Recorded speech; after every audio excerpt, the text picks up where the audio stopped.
Operation सिंदूर के बाद देश में सियासी घमासान तेज हो गया है।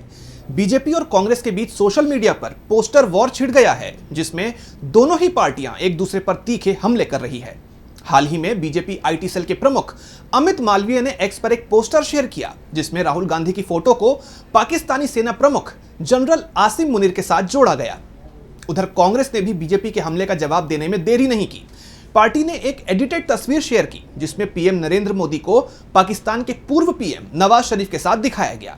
इस पोस्टर के जरिए कांग्रेस ने बीजेपी पर तंज कसा और ऑपरेशन सिंदूर को अचानक रोकने के फैसले पर सवाल उठाए। कांग्रेस प्रवक्ता पवन खेड़ा ने कहा, हमें भारतीय सेना पर पूरा भरोसा है। हमारा सवाल सरकार से है कि ऑपरेशन सिंदूर को किसके दबाव में रोका गया। सरकार बताए कि उनका जनरल मुनीर से क्या रिश्ता है, जो उनके सोशल मीडिया हैंडल पर उनका प्रचार हो रहा है। दरअसल राहुल गांधी ऑपरेशन सिंदूर को लेकर सरकार से लगातार सवाल पूछ रहे हैं। उन्होंने एक्स पर लिखा था, पाकिस्तान को ऑपरेशन से पहले सूचना देना राष्ट्रीय सुरक्षा से खिलवाड़ है। यह फैसला किसने लिया? इसकी कीमत हमारी वायुसेना को कितने विमान गंवाकर चुकानी पड़ी? लेकिन राहुल गांधी के सवालों का जवाब देना तो दूर, उधर बीजेपी ने राहुल गांधी के पोस्टर बनाकर चीप पॉलिटिक्स का नमूना पेश किया, जिसका आरोप विपक्ष खुद बीजेपी पर लगातार लगाता रहता है।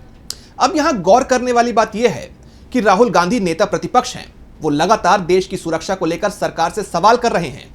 वो लगातार पीएम से सर्वदलीय बैठक में आने और संसद का विशेष सत्र बुलाने की मांग कर रहे हैं, और ये सिर्फ इसलिए ताकि देश के आगे ऑपरेशन सिंदूर का सच सामने आ सके, क्योंकि हर नागरिक को इस ऑपरेशन की सच्चाई जानने का पूरा हक है।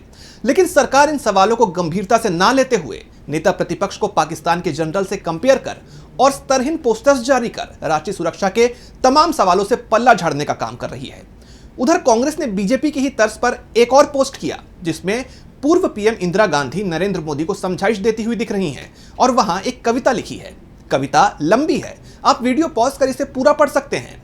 इसकी कुछ लाइनें ऐसी हैं, पक्ष विपक्ष को साथ में लेकर, पूरी बाजी हाथ में लेकर, सेना पूरे बल से लड़ी हो, बस 2 कदम पर जीत खड़ी हो, लेकिन जब मौका आ जाए तभी अचानक रुकना नहीं था, अरे नरेंद्र झुकना नहीं था।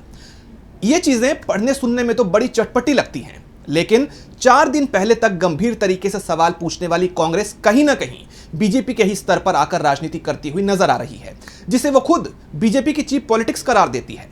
देश की सबसे पुरानी और मौजूदा वक्त में प्रमुख विपक्षी पार्टी कांग्रेस को चाहिए कि वो सवाल पूछने के अपने तरीके पर बनी रहे और बीजेपी के स्तर पर आकर राजनीति करने से बचे, क्योंकि ऐसा करके वो बीजेपी को ही एक तरह से अपर हैंड देने का काम कर रही है, क्योंकि बीजेपी इसी तरह की पॉलिटिक्स करने में माहिर मानी जाती है। जनता को यह भी नहीं भूलना चाहिए कि पोस्टर वॉर की आड़ में देश की सुरक्षा के जो असली सवाल हैं वो कहीं दब ना जाएं। उम्मीद है कि विपक्ष ये सवाल तब तक पूछता रहेगा जब तक मोदी सरकार इस पर कोई मुफीद जवाब नहीं दे देती है। तो फिलहाल इस रिपोर्ट में बस इतना ही। इसी तरह की तमाम रिपोर्ट्स के लिए देखते रहिए डीबी लाइव।